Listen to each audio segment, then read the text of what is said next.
Assalamualaikum warahmatullahi wabarakatuh. Bismillah, alhamdulillah, wassalatu wassalamu ala rasulillah wa ala alihi wa sahabihi wa man walah, amma ba'd. Pemirsa Wahda TV Gorontalo yang dirahmati oleh Allah subhanahu wa ta'ala, bagaimana kabar antum? Alhamdulillah, senang sekali menjumpai pemirsa sekalian dalam keadaan sehat walafiat. Dan kali ini kita akan kembali mengulas tentang sirah nabawiyah, perjalanan kehidupan suci baginda Rasulullah Sallallahu Alaihi Wasallam sebelum beliau lahir. Saat ini beliau di usia kanak-kanak, dan seterusnya kita akan mengikuti perjalanan hidup yang oleh Allah Subhanahu Wa Taala sebutkan dengan mempelajari dan memperhatikan kehidupan beliau. Laqad kana lakum fi Rasulillahi uswatun hasanah. Sungguh ada teladan, ada contoh yang baik kepada kalian dari perilaku, dari perbuatan yang dilakukan oleh Nabi sallallahu alaihi wasallam. Wa innaka la'ala khuluqin azim. Allah Ta'ala memuji Rasulullah SAW, sesungguhnya engkau memiliki akhlak yang terpuji. Tutur kata beliau, kata Allah Subhanahu wa Ta'ala, ma yantiqu anil hawa in huwa illa wahyu yuha. Perkataan yang selalu berbobot, yang tidak memiliki hawa nafsu, yang tidak memiliki keserakahan di dalamnya. Rasulullah sallallahu alaihi wasallam, cahaya dan penuntun kehidupan kita yang ingin selamat di dunia dan di akhirat.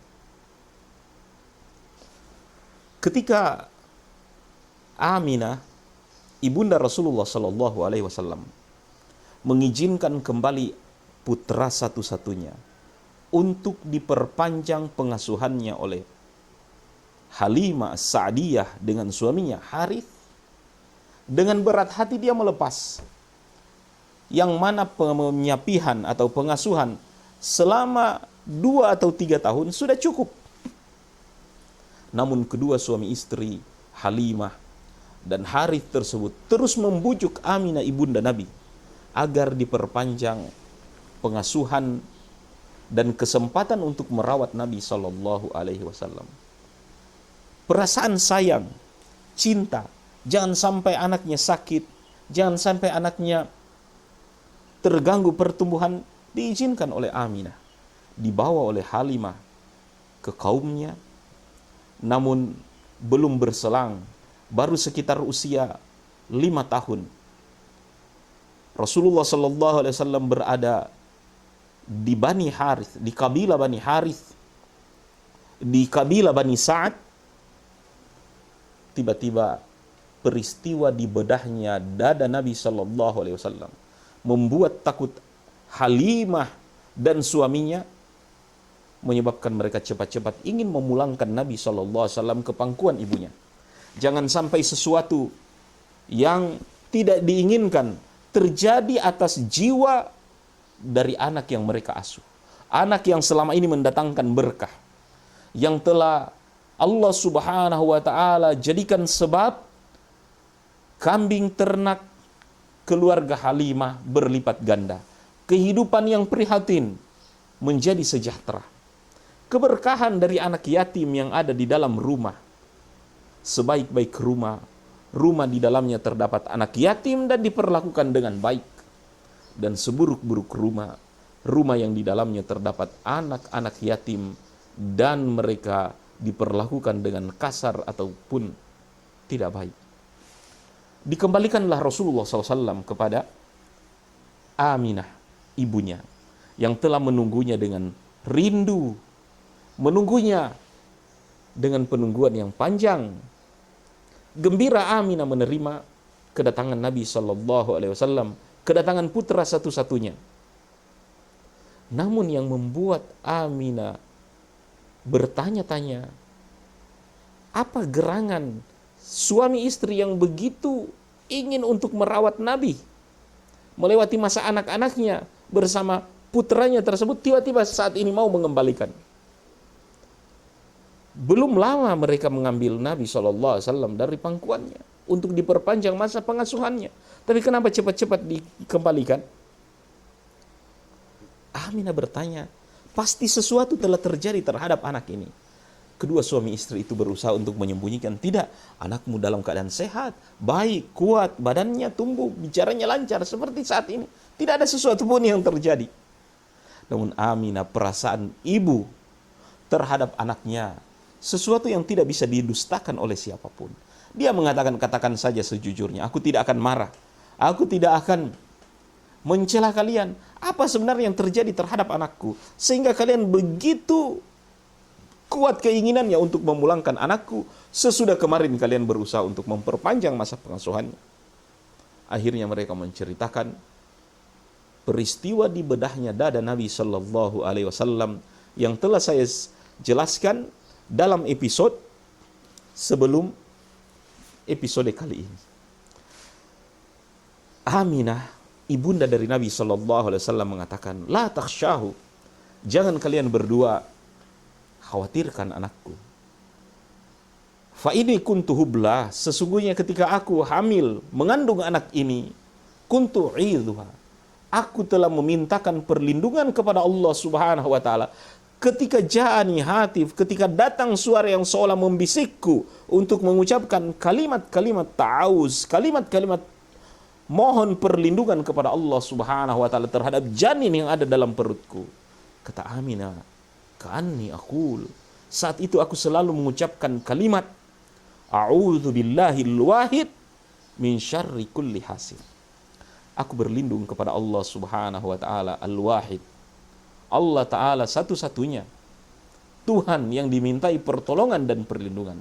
Min syarri kulli hasid, dari kejahatan, dari keburukan siapapun yang memiliki niat jahat dan hasad terhadap anakku.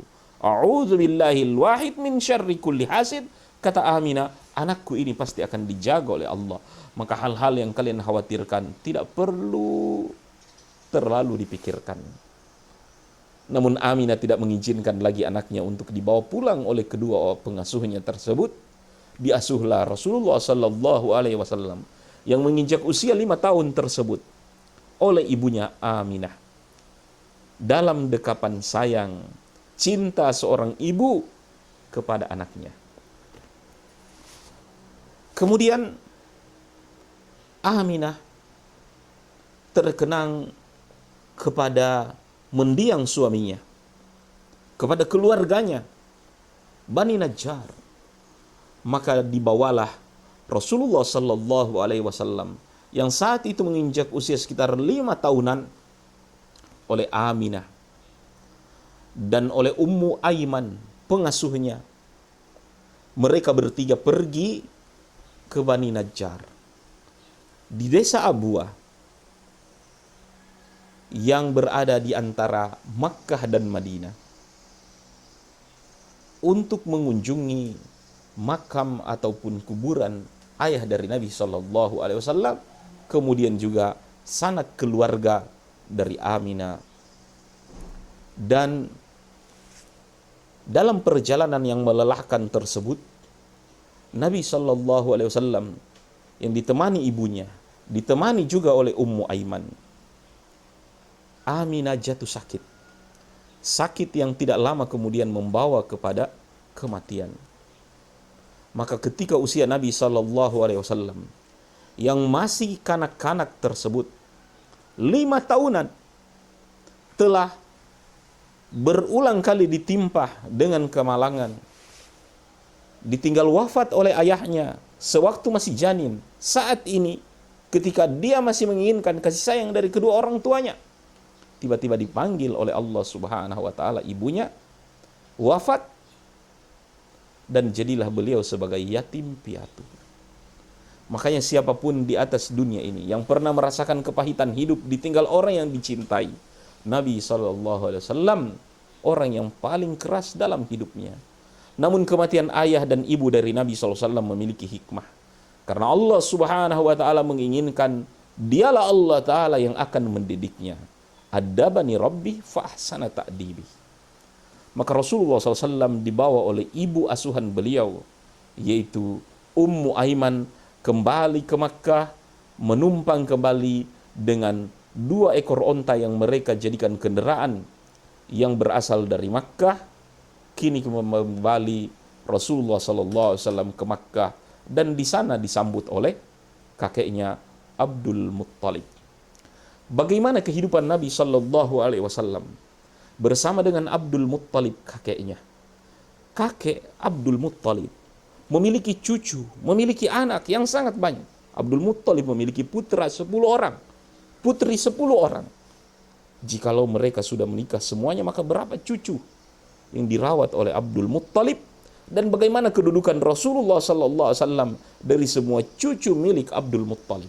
Pengasuhan Abdul Muttalib kepada Nabi SAW, itulah yang akan kita simak insya Allah dalam Sirah Nabawiyah dalam episode selanjutnya. Tetaplah selalu bersama kami. Bantu kami untuk membangun channel ini dengan mensubscribe. Semoga Allah Subhanahu wa taala selalu memberikan berkah kepada kita sekalian. Wabillahi taufiq wal hidayah. Assalamualaikum warahmatullahi wabarakatuh.